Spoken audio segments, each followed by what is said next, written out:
راه خرابات کو تا که در آن چهر گل افشان کنم. جام می درکشم چاره هجران کنم. درد دل خویش را من بر ساقی برم. دست به دستش دهم یاد تو جانان کنم. گرچه جفاکاریم از فلک 7 گذشت، با نگه شوق تو زنده دل و جان کنم.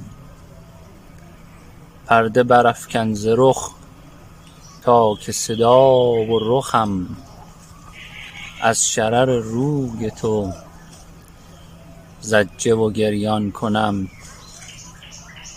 چون که دل از سوز اشک ساخته عیش شد، من طلب دیدن آن شه خوبان کنم.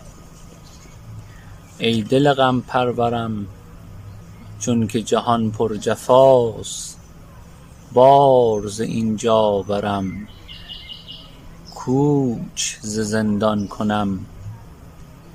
خستگیم بین تو یار، طاقت من طاق شد.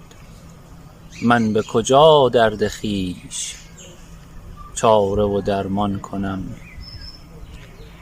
من به در خانه‌ات از ره عذر آمدم. من به در خانه‌ات از ره عذر آمدم.